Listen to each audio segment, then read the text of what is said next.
하나님의 말씀 보겠습니다. 하나님의 말씀은 누가복음 15장 11절에서 32절까지의 말씀을 교독을 합니다. 신약성경 121쪽에 있습니다. 신약성경 121쪽에 있는 누가복음 15장 11절로부터 32절까지의 말씀 교독합니다. 11절의 말씀을 제가 먼저 봉독해 올립니다. 또 이르시되 어떤 사람에게 두 아들이 있는데 그 둘째가 아버지에게 말하되 아버지여 세상 중에서 내게 네가 빛을 내게 주소서 하니라. 아버지가 그 삶을 감당하였더니 그 후 며칠이 안 되어 둘째 아들이 재물을 다 모아가지고 먼 나라에 가 거기서 호랑반탕하여 그 재산을 낭비하더니 다 없앤 후 그 나라에 크게 흉년이 들어 그가 비로소 궁핍한지라. 가서 그 나라 백성 중 한 사람에게 붙여 사니 그가 그를 들로 보내어 돼지를 치게 하였는데 그가 돼지 먹는 시인으로 배를 채우고자 하되 그 자가 없노라. 이에 스스로 돌이켜 이르되 내 아버지에게는 양식이 풍족한 품꾼이 얼마나 많은가 나는 여기서 주려 죽는구나. 내가 일어나 아버지께 가서 이르기를 아버지 내가 하늘과 아버지께 죄를 지었사오니 지금부터는 아버지의 아들이라 일컬음을 감당하지 못하겠나이다. 나를 품꾼의 하나로 보소서 하리라 하고 이에 일어나서 아버지께로 돌아가니라. 아직도 거리가 먼데 아버지가 그를 보고 측은히 여겨 달려가 목을 안고 입을 맞추니 아들이 이르되 아버지 내가 하늘과 아버지께 죄를 지었사오니 지금부터는 아버지의 아들이라 일컬음을 감당하지 못하겠나이다 하나 아버지는 종들에게 이르되 제일 좋은 옷을 내다가 입히고 손에 가락지를 띄우고 발에 신을 신기라. 그리고 살진 송아지를 끌어다가 잡으라 우리가 먹고 즐기자. 이 내 아들은 죽었다가 다시 살아났으며 내가 잃었다가 다시 얻었노라 하니 그들이 즐거워하더라. 맏 아들은 밭에 있다가 돌아와 집에 가까이 왔을 때에 풍악과 춤추는 소리를 듣고 한 종을 불러 이게 무슨인가 물으는데 대답하되 당신의 동생이 돌아왔음에 당신의 아버지가 건강한 그를 다시 맞아들이게 됨으로 인하여 살진 송아지를 잡았나이다 하니 그가 노하여 돌아오고자 하지 아니하거늘 아버지가 나와서 가는데 아버지께 대답하여 이르되 내가 여러 해 아버지를 섬겨 명을 어김이 없거늘 내게는 염소 새끼라도 주어 나와 내 벗으로 즐기게 하신 일이 없더니 아버지의 살림을 장녀들과 함께 삼켜버린 아들들이 구하오니 이를 위하여 살찐 송아지를 잡으셨나이다. 두 절의 말씀을 같이 읽습니다. 아버지가 이르되 예 너는 항상 나와 함께 있으니 내 것이 다 내 것이로되 이 내 동생은 죽었다가 살아났으며 내가 잃었다가 얻었기로 우리가 즐거워하고 기뻐하는 것이 마땅하다 하니라. 아멘. 오늘 본문의 말씀은 우리가 너무나 잘 아는 이야기입니다. 탕자의 비유라고 많이 알려진 내용입니다. 이 본문은 어느 편에 서서 해석하느냐에 따라서 두 가지 혹은 세 가지 정도로 해석의 내용이 변화될 수 있습니다. 탕자의 첫 번째는 아들의 관점에서 해석하는 겁니다. 탕자의 관점 그리고 또 큰아들의 관점에서 해석하는 내용이 있습니다. 그럼 다른 관점은 어떤 관점이냐? 바로 아버지의 관점에서 해석하는 겁니다. 아버지가 이 아들들을 어떻게 생각하고 대하는가? 오늘 성경은 우리가 가지고 있는 성경에서는 그래서 이 부분에 대해서 뭐라고 제목을 잡고 있느냐 하면 개역개정 성경에 오늘 보면 이를 아들을 되찾은 아버지 비유다라고 제목을 잡고 있습니다. 그래서 오늘 본문에서 저도 이 주보에 이 제목을 그대로 가져왔습니다. 탕자의 비유가 아니라 잃은 아들을 되찾은 아버지 비유다라고 제목을 가져와서 한번 생각해 보고자 합니다. 예수님께서 누가복음 15장을 이야기하고 있는데 이 누가복음 15장에는 우리가 잘 아는 세 가지의 비유 내용이 나옵니다. 100마리 양 중에 한 마리 양을 잃어버려서 찾아가는 목자의 비유, 잃은 양 비유, 두 번째로는 드라크마 10개 중에 하나를 잃어버려서 어떤 여자가 계속 찾는 비유, 잃은 드라크마 비유, 세 번째 마지막 비유가 오늘 잃은 아들 비유, 탕자의 비유, 이 세 가지 비유가 나오고 있습니다. 그런데 예수님께서 이 세 가지 비유를 말씀하시는 이유는 바로 누가복음 15장 1절과 2절에 그 이유가 나와 있습니다. 1절과 2절을 보면 이렇게 기록되어 있습니다. 모든 세리와 죄인들이 말씀을 들으러 가까이 나오니 바리새인과 서기관들이 수군거려 이르되 이 사람이 죄인을 영접하고 음식을 같이 먹는다 하더라. 여기서 모든 세리와 죄인들이라고 했을 때 이 죄인은 어떤 사람들을 이야기하느냐? 유대 전통에서 보면 죄인이라고 얘기했을 때는 두 종류의 사람들을 죄인이라고 얘기한다고 합니다. 첫 번째로는 비도덕적인 생활을 역위하는 사람, 즉 가늠한 사람, 또 사기치거나 속이는 사람들, 그러니까 도덕적으로 올바르지 못한 사람이 죄인입니다. 두 번째는 누가 죄인이냐? 불명예스러운 직업을 가진 자들을 죄인이라고 한다고 합니다. 그러니까 유대인들은 가질 직업이 아닌데 그런 직업을 가진 자들이 죄인인 겁니다. 오늘 본문에 나와 있는 세리, 그리고 좀 뜻밖의 직업이 하나 있습니다. 목자입니다. 목자가 죄인이었다고 합니다. 왜냐하면 그 당시 양을 치거나 돼지를 치는 것은 유대인들이 아주 천재시했기 때문에 목자들도 죄인의 영역에 속한 사람들이었다고 합니다. 아니면 행상인들, 상인들이 아마 사기를 잘 쳐서 그랬던 것 같습니다. 그리고 이제 가죽을 만드는 피역공들, 왜냐하면 피를 묻히고 피를 봐야 하기 때문에 우리와 같은 백정 같은 직업이었기 때문에 그런 사람들을 죄인이라고 했던 겁니다. 그러니까 죄인이라고 했을 때는 비도덕적인 생활을 영위하는 사람, 두 번째는 불명예스러운 직업을 가진 사람들인데 세리, 목자, 행상인, 피역공들. 그래서 이 사람들은 뭐가 없었냐 하면 공민권, 이 사람들은 유대 백성이 아니다라고 공민권, 백성증을 주지 않았고 공직 퇴임권, 그러니까 사내들인 공의회나 유대인들의 공직에 임명될 수가 없었습니다. 공직에 나갈 수가 없고 우리로 말하면 공무원이 못 되는 거였죠. 두 번째로는 법적 증언권이 박탈당했다고 합니다. 이 사람들의 증언은 법적에서 효력이 없었다라는 겁니다. 믿지 못할 사람들이었기 때문에 이 사람들이 누구에 대해서 뭐에 대해서 증언한다고 해도 그것이 법적 증언으로 채택되지 않았다라는 겁니다. 그런데 예수님이 이런 사람들하고 가까이 지내고 그리고 식사하고 이러니까 이것 때문에 바리새인과 서기관들이 웅성거리는 겁니다. 2절의 말씀에 보면 바리새인과 서기관들이 수군거렸다라고 했는데 개역 성경에서 원망했다라고 되어 있죠. 왜냐하면 원어의 히브리 단어가 헬라어 단어가 여러 가지 뜻을 가지고 있는 단어라고 합니다. 제잘거리다, 조금거리다, 또 원망해서 불평하다 이런 뜻을 가지고 있는 단어이기 때문에 어쨌든 이 수군거리다라는 이 말 자체는 별로 좋아하지 않았다라는 것을 뜻합니다. 그러면서 불평을 하죠. 이 사람이 죄인을 영접하고 음식을 같이 먹는다 하더라. 유대인들에게 식탁 공동체는 커다란 의미를 지니고 있습니다. 왜냐하면 식탁 공동체를 통해서 이들은 거룩이 전염되기도 하고 죄가 전염되기도 한다라고 생각했기 때문입니다. 그래서 죄인하고 함께 밥을 먹으면 아무리 거룩한 사람이라도 죄인이 되는 겁니다.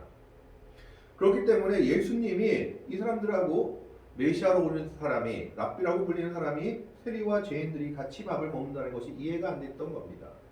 우리 같은 하나님의 율법을 잘 지키고 하나님이 인정하시는 거룩한 바리새인과 서기관들 같은 사람하고 밥을 먹어야지 왜 세리와 죄인 같은 사람과 밥을 먹느냐라고 지금 불평 불만을 늘어놓고 있는 겁니다. 이 말을 들은 예수님께서 대답하신 것이 바로 이 세 가지 비유입니다. 3절의 말씀에 보면 예수께서 그들에게 이 비유로 이르시되 하면서 첫 번째가 잃은 양 비유, 두 번째가 잃은 드라크마 비유, 세 번째가 오늘 본문 저희가 읽은 잃은 아들의 비유를 얘기하고 있는 겁니다. 그러면 도대체 이 아들들은 어떤 모습인지 한번 살펴보겠습니다. 11절 말씀해 보면 또 이르시되 어떤 사람에게 두 아들이 있는데 아들이 딱 두 명이었던 모양입니다. 12절에 보면 그 둘째가 아버지에게 말하되 아버지여 재산 중에서 내게 돌아올 분깃을 내게 주소서 하는지라 아버지가 그 살림을 각각 나눠 주었더니 우리는 이게 어떤 의미인지 잘 와닿지 않을 겁니다. 근데 우리도 마찬가지죠. 아버지나 부모가 돌아가시기 전에 나한테 재산을 주세요 라고 말하는 것은 무슨 뜻일까요? 고대 근동 지방에서는 재산을 달라라고 말했을 때 이 재산을 주는 것은 아버지가 죽을 병에 걸려서 임종이 얼마 남지 않거나 죽기 일보 직전에 재산을 분배했다고 합니다. 그러니까 지금 재산을 나눠달라고 하는 것은 이 아들이 아버지 당신은 내게 죽은 사람과 마찬가지입니다 라고 완전한 불효를 저지르고 있는 겁니다. 지금도 마찬가지죠. 우리가 재산이 있는 부모한테 가서 재산 달라고 하면 별로 좋은 일은 아니지 않습니까? 아버지를 없는 사람 취급하는 거죠. 이 아들은 그만큼 불효자식이었던 겁니다. 그 둘째가 아버지에게 말하되 아버지여 재산 중에서 내게 돌아올 분깃을 내게 주십시오라고 말하고 있습니다. 신명기 21장 17절에 보면 재산 분배에 대해서 이렇게 얘기합니다. 자녀들에게 재산을 줄 때 장자는 재산의 3분의 2, 차자는 재산의 3분의 1을 가지게 된다라고 율법에 규정하고 있습니다. 그래서 이 아들의 요청에 따라서 아버지가 어떻게 했냐 하면 아버지가 그 살림을 각각 나눠주었더니 이 아들의 요청 때문에 아버지가 어떻게 했냐 첫째 아들에게도 재산을 나눠줬던 겁니다. 죽을 때 하는 일을 둘째 아들의 이 후레자식 같은 요청 때문에 3분의 1은 큰아들에게 3분의 1은 작은 아들에게 자신의 재산을 다 나눠주어 버렸습니다. 사실 이것은 어떻게 보면 아버지가 바보 같은 겁니다. 이 자식의 요구를 거절하거나 뭐라고 되게 혼내야 되는 게 마땅한 것이었죠. 이 당시 관습으로는. 근데 아버지가 있는 거 없는 거 다 퍼주고 아들이 요구하니까 그래 재산 줄게 하고 3분의 2는 큰아들 3분의 1은 작은 아들 그 재산 다 나눠줘 버린 겁니다. 그런데 이 둘째 아들이 어떻게 했냐 13절에 보면 그 후 며칠이 안 되어 둘째 아들이 재물을 다 모아가지고 여기서 모아가지고라는 말은 쉬나고라고 하는데 이것은 거두어들이다 라는 뜻도 있지만 원어의 뜻을 보면 아버지가 나눠주신 재산을 현금으로 바꾸다라는 뜻을 가지고 있다고 합니다. 그걸 돈으로 다 바꿔가지고 간 겁니다. 그래서 어디를 갔나? 먼 나라에 갔습니다. 이 허랑방탕한 정말 이 어떻게 보면 불효자식 이 둘째 아들은 아버지 곁에 있기도 싫었던 모양입니다. 그래서 그 재산을 다 돈으로 바꿔서 먼 나라로 가서 어떻게 살았냐? 거기서 허랑방탕하여 그 재산을 낭비하더니 이 허랑방탕이란 말을 NIV 성경에서는 거친 삶을 살았다라고 의역하고 있습니다. wild living이라고 했는데 그러니까 한마디로 절대 되지 않을 삶을 산 겁니다. 완전히 맨날 흥청망청 즐기고 노는 삶을 살았던 거죠. 미국에 보면 밴더빌트라는 철도왕 사업가가 있습니다. 미국의 철도를 깔아가지고 지금의 빌 게이츠, 아마존의 베이조스보다 훨씬 더 막강한 부를 가졌던 사람입니다. 그래서 철도왕 하면 밴더빌트 가문이 있는데 이 가문이 대학도 세우고 재단도 세우고 많은 좋은 일들을 했던 겁니다. 근데 이 자녀들은 아버지를 따라가지 못해가지고 3대 이후 4대 만에 완전히 파산해버렸습니다.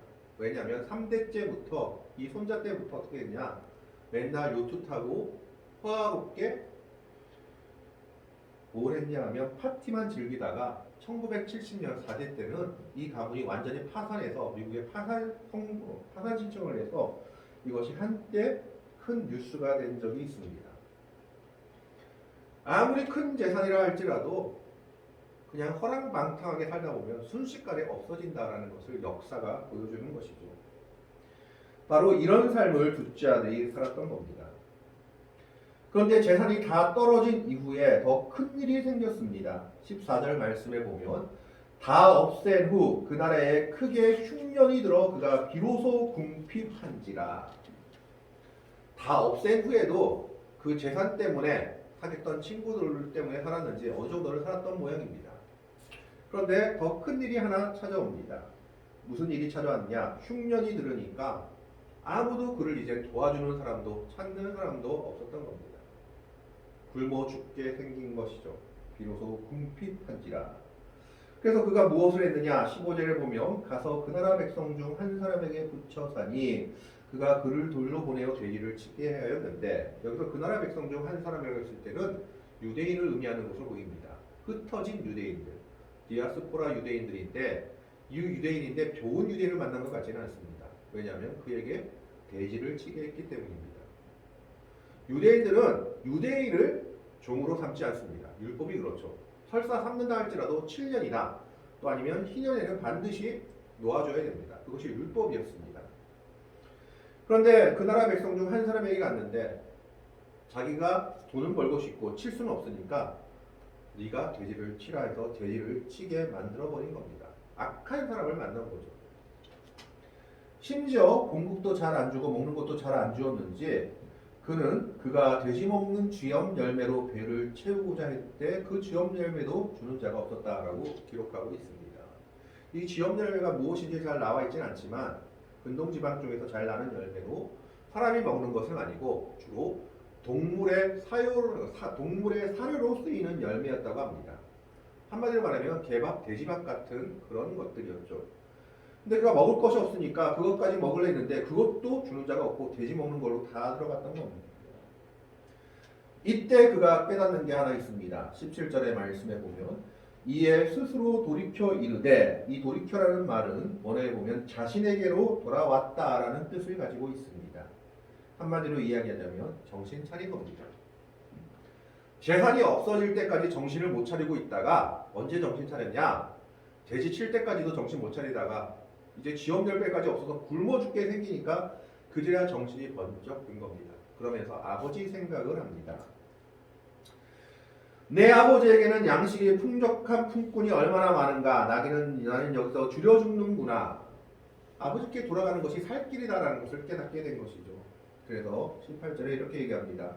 내가 일어나 아버지께 가서 이르기를 아버지, 내가 하늘과 아버지께 죄를 지었사오니. 회개하고 있습니다. 그가 제 자신이 죄인이라는 것을 깨닫고 있는 겁니다.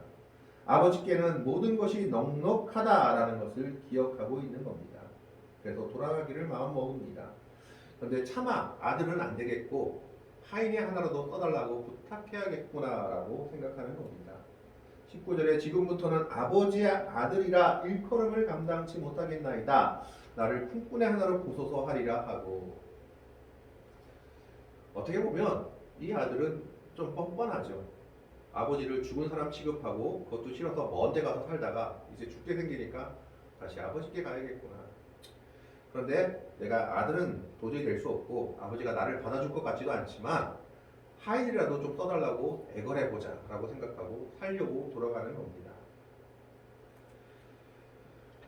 그런데 이 아버지는 이 아들의 생각과는 다른 모습으로 있습니다. 20절에 보면 이에 일어나서 아버지께로 돌아가니라. 그런데 아직도 거리가 먼데 아버지가 그를 보고 측은히 여겨 달려가 목을 안고 입을 맞추니.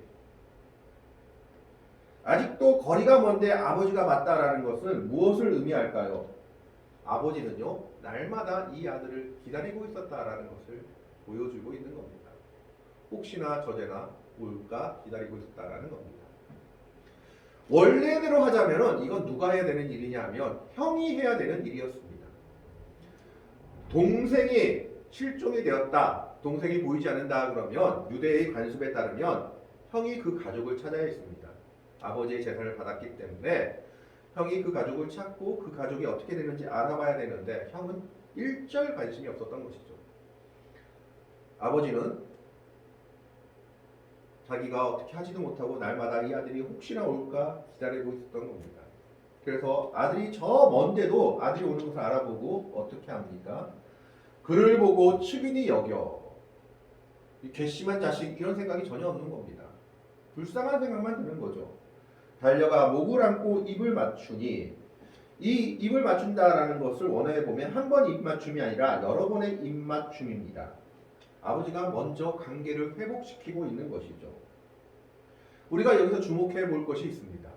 아들이 뭐라고 하기 전에 아버지가 먼저 달려와서 앉죠. 회개보다 아버지의 용서가 먼저다라는 겁니다. 아버지가 먼저 용서하고 아버지가 먼저 아들을 안고 아들을 측인히 여기고 관계를 회복시켜 버립니다.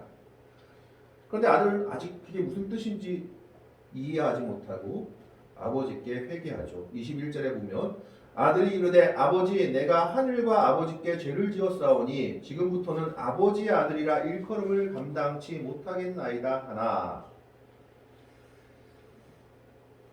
품꾼의 하나로 보소서 말하기도 전에 어떻게 합니까? 아버지가 이 말 딱 잘라버리고 22절에 보면 아버지는 종들에게 이르되 제일 좋은 옷을 내어다가 입히고 손에 가락지를 끼우고 발에 실을 신기라. 제일 좋은 옷은 어떤 의미에 있어서는 야곱이 요셉에게 행했던 것 같은 채색 옷을 입히는 것 같은 그런 옷입니다. 그 제일 좋은 옷을 입혔다는 건 뭐니까 큰 명예입니다. 옛날에는 왕들이 신하한테 왕들이 신하가 큰 공로를 세우면 포상을 할 때 달리할 게 없으니까 뭐 지금처럼 표창장 주고 하는 것이 아니라 뭘 내렸냐 하면 옷을 내렸다고 합니다. 좋은 옷을 내리는 것이 그 공로에 대한 따서였던 겁니다. 그래서 제일 좋은 옷을 입혔다라는 건 무엇을 말합니까? 큰 명예고 너의 권리, 너는 아들인 것이 아직 유효하다라는 것을 아버지가 말하고 있는 겁니다. 그리고 손에 뭐를 끼우고 가락지를 끼우고 라고 되어 있습니다. 이 가락지는 그냥 반지가 아니라 아버지의 권위를 나타내는 인장 반지입니다. 이 아들은 내 아들이다 라고 해서 권한을 위임하는 것과 같은 것이죠. 옛날에 배너라는 영화 보면 배너가 로마의 총독인가 로마의 누구를 구했을 때 그 총독이 배너한테 자신의 반지를 주죠. 인장 반지를. 너는 내 양아들이지만 친아들이다 해가지고 그 반지 자체가 그 총독의 권세를 나타내는 것이었습니다. 이 가락지를 끼운다는 것은 내 아들이다. 내 아들의 권세는 내 권세와 같다라고 인정하고 있는 겁니다. 그리고 발에 신을 신기라 라고 얘기합니다. 옛날에 발에 신을 못 신었던 계급이 바로 누구냐? 하인들이었습니다. 그럼 발에 신을 신는 것은 자유인이다라는 것을 말하고 있죠. 얘는 내 하인이 아니라 내 아들이고 자유인이다라는 것을 아버지가 회복시켜주고 있는 겁니다. 이 후레자식 같은 이 아들을 아버지는 끝까지 기다렸고 아버지는 보이자마자 목을 안고 입을 맞추고 제일 좋은 옷을 입고 그리고 제일 자기의 권위를 나타내는 가락지를 끼워주고 그리고 신을 신기며 아들의 모든 지위를 회복시켜주고 있습니다. 심지어 뭘 합니까? 잔치를 베풀죠. 23절의 말씀에 보면 그리고 살진 송아지를 끌어다가 잡으라 우리가 먹고 즐기자. 구약의 창세기에도 보면 아브라함이 가장 귀한 손님을 대접했을 때 살찐 송아지를 잡아서 대접했다라고 기록하고 있습니다. 살찐 송아지라는 것은 이 어린 송아지이기 때문에 가장 귀한 거거든요. 가장 귀한 손님께 대접하는 겁니다. 아버지는요 지금 이 둘째 아들이 온 것이 너무 기쁘고 좋아 죽겠는 겁니다. 어쩔 줄 모르고 이 아들을 맞이하고 있습니다. 그것이 아버지의 마음이었죠. 그런데 큰 아들은 그 마음이 달랐던 모양입니다. 25절에 보면 맏아들은 밭에 있다가 돌아와 집에 가까이 왔을 때 풍악과 춤추는 소리를 듣고 한 종을 불러 이 무슨 일인가 물은데 여기서 묻다라는 원어의 뜻을 보면 신문하듯이 묻는 것을 이야기합니다. 차근차근 하나하나 이게 도대체 무슨 일인지 몰라서 캐묻고 있는 겁니다. 그러자 그 종이 대답합니다. 당신의 동생이 돌아와서 당신의 아버지가 기뻐해서 잔치를 벌인 것이다 라고 얘기합니다. 이 말을 듣고 그는 아주 노했습니다. 28절에 그가 노하여 들어가고자 하지 아니하거늘 아버지가 나와서 보난데 이 노하다라는 원어의 단어를 보면 깊은 분노를 뜻합니다. 이 단어가 어디에 쓰였냐면 구약에 보면 요나가 니느웨 성에 가서 이 니느웨가 망하리라 망하리라 외쳤는데 망하지 않았죠. 회개해서. 그때 보고 요나가 열받았죠. 그때 쓰였던 단어가 이 노하다라는 단어입니다. 큰 아들의 생각에는 작은 아들은 죽일 놈인데 이 죽일 놈이 찾아왔는데 무슨 잔치냐라는 것이죠. 그래서 노에서 집에 들어가기도 싫어하고 있는 겁니다. 이때 아버지가 나와서 권했다라고 얘기합니다. 이 권하다는 말은 파라칼레온데 이 뜻은 옆에 서서 계속 이야기하다라는 의미를 가지고 있다고 합니다. 큰아들도 못된 놈입니다. 왜냐하면 아버지의 마음을 헤아린다면 아유 동생이 살아와서 좋아하시나 보다라고 생각하면 되는데 아버지가 동생을 이렇게 환영하는 것이 너무 마음에 안 든 겁니다. 그래서 심지어 아버지가 나와서 계속 옆에 서서 달래고 있는 겁니다. 예, 들어가자 이렇게 달래고 있는 겁니다. 그러자 그가 이렇게 얘기를 하죠. 29절의 말씀을 봅니다. 아버지께 대답하여 이르되 내가 여러 아버지를 섬겨 명을 어김이 없거늘 내게는 염소 새끼라도 주어 나와 내 곳으로 즐기게 하신 일이 없더니. 우리 한글 성경에는 나와 있지 않지만 원어 성경에는 이두라는 단어가 나와 있다고 합니다. 그게 무슨 말이냐면 지금 보면 아버지 이런 단어가 없죠. 호칭이 없습니다. 그런데 원어 성경에 호칭이 있는데 이두라는 단어는 이 양반아 이것 보세요. 이보세요 이런 단어라는 겁니다. 아버지한테 지금 엄청나게 아버지를 하대하면서 얘기하고 있다라는 겁니다. 이것 보세요. 이 사람아 이 양반아 하고 지금 얘기를 하고 있는 겁니다. 큰아들은 아버지의 행동이 너무나 마음에 안 들었던 겁니다. 그러면서 얘기를 합니다. 아니 나한테는 염소 새끼라도 송아지보다 훨씬 낮은 거죠. 염소 새끼라도 주워서 잔치 베푸는 일이 없는데 도대체 이게 무슨 일입니까? 큰아들은 둘째 아들이 왔을 때 아마 자신의 지위에 대한 걱정도 있었을 것이고 이미 나누어준 재산이지만 또 재산을 다시 분배해야 되나 하는 그런 복잡한 속내도 있었던 것 같습니다. 그래서 이 둘째 아들, 동생이 전혀 반갑지가 않았던 겁니다. 그러면서 30절에 이렇게 얘기합니다. 둘째 아들의 잘못을 얘기하고 있죠. 아버지의 살림을 창녀들과 함께 삼켜버린 이 아들이 돌아오매 이를 위하여 살찐 송아지를 잡으셨나이다. 우리 성경에서는 영어로 이 아들이라고 되어 있지만 원어에서는 당신의 아들이다라고 기록되어 있다고 합니다. 내 동생 아니다라는 거죠. 아버지 아들일지 몰라도 내 동생은 아닌데 당신의 아들 돌아왔다고 이렇게 좋아하냐라고 지금 엄청 열받아서 이야기하고 있는 겁니다. 그런데 이 큰 아들의 이런 비난에도 아버지는 큰 아들을 원망하거나 뭐라는 것이 아니라 끝까지 큰 아들을 달래고 있습니다. 31절의 말씀을 봅니다. 아버지가 이르되 얘 너는 항상 나와 함께 있으니 내 것이 다 내 것이로되. 아들에게 먼저 재산에 대한 염려하지 말라라고 얘기하고 있죠. 내 건 다 내 것이다. 그런데 내가 왜 이렇게 기뻐하느냐? 32절 보겠습니다. 이 내 동생은 죽었다가 살아났으며 내가 잃었다가 얻었기로 우리가 즐거워하고 기뻐하는 것이 마땅하다 하니라. 죽은 줄 알았던 동생이 살아왔는데 우리가 이렇게 기뻐하는 것이 마땅하지 않겠느냐라고 얘기하고 있는 겁니다. 이것이 아버지의 사랑이라는 겁니다. 첫째 아들이나 둘째 아들이나 아버지 속을 썩이기는 마찬가지입니다. 첫째 아들은 아버지의 사랑을 이해하지 못했고 둘째 아들 역시 아버지를 알지 못했던 겁니다. 그러나 그럼에도 불구하고 이 아버지는 첫째 아들과 둘째 아들을 다 품고 있습니다. 그것이 하나님의 사랑이다라는 것을 보여주고 있는 것이죠. 이것이 바리새인들에 대한 그리고 바리새인들의 원망에 대한 예수님의 대답이었던 겁니다. 그런데 이 예수님의 이 세 번째 비유, 잃은 아들을 되찾는 아버지 비유는 결론이 없습니다. 보통 예수님께서 비유를 말할 때 결론을 내리고 있는데 이 비유는 결론이 없습니다. 왜 결론이 없냐면 첫째 아들이 어떻게 했다라는 반응이 뒤따라 나오지 않습니다. 그냥 아버지가 이랬다 하고 끝내고 있었죠. 그건 무슨 말입니까? 그 반응은 이제 너희들의 몫이다라는 겁니다. 첫째 아들은 이제 아버지의 뜻을 따를지 아니면 아버지의 뜻을 거역할지는 그 자신에게 달린 겁니다. 다만 아버지가 원한 건 무엇이었을까요? 큰아들에게 원한 건 한 가지였을 겁니다. 둘째 아들에 대해서도 아버지의 마음을 첫째 아들이 가지기를 원했을 겁니다. 지금 예수님은 세리와 죄인들에 대해서 불평하는 바리새인과 서기관들에게 말씀하고 있는 겁니다. 너희들은 어떻게 하겠느냐? 너희들이 응답해야 할 때다라고 말하고 있는 겁니다. 오늘 우리가 가져야 할 것은 바로 이런 아버지의 마음입니다.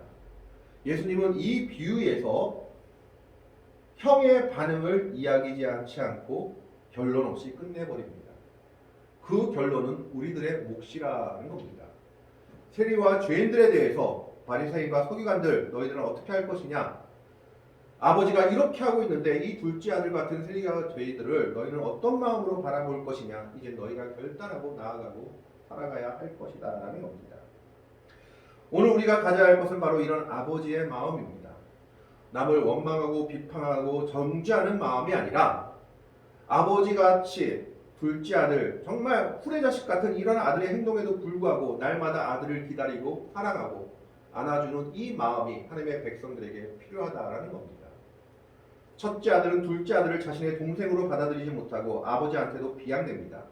이보시오 이 사람아 당신 아들이 오니까 줬소 이렇게 하지만 그럼에도 불구하고 아버지는 그 아들을 달래며 첫째 아들에게 내 것은 다 내 것이다 라고까지 이야기를 합니다. 그 아버지의 사랑을 이 아들이 알기를 원하고 있는 겁니다. 이것이 오늘 아버지의 마음이요 하나님께서 하나님의 백성들을 향한 마음인 겁니다. 우리는 오늘 이 하나님의 마음을 가져야 합니다. 예수님은 이 비유를 끝내심으로 말미암아 이제는 너희가 응답할 것이다. 너희가 응답할 때다 라고 얘기하고 있는 겁니다. 바리새인과 서기관들에게 필요한 건 무엇입니까? 바로 오늘 본문에 나오는 아버지의 마음인 겁니다. 아버지의 마음으로 세리와 죄인들을 바라보는 그 마음. 하나님께서 너희들을 이렇게 귀한 직분을 맡기셨다면 하나님의 마음도 너희가 알아야 하지 않겠느냐라고 예수님이 말하고 있는 겁니다. 그것이 진정 하나님이 기뻐하시는 길이다라는 겁니다. 오늘 우리는 이 비유를 통해서 우리도 아버지의 마음을 갖기를 원합니다. 남을 비판하고 정죄하고 시기하는 마음이 아니라 아버지같이 치근히 여기며 회복시키는 마음, 그것이 오늘 하나님의 백성들에게 있어야 할 마음이다라는 것을 예수님께서 비유를 통해서 우리에게 말씀하고 있습니다. 우리는 하나님의 백성들로서 이 아버지의 마음을 가지고 서로를 바라보며 사랑하며 함께하며 나누는 복된 주의 백성들이 될 수 있기를 주님의 이름으로 간절히 축원합니다. 기도하겠습니다. 하나님, 오늘은 아버지의 마음을 바라봅니다. 형은 둘째를 이해하지 못하고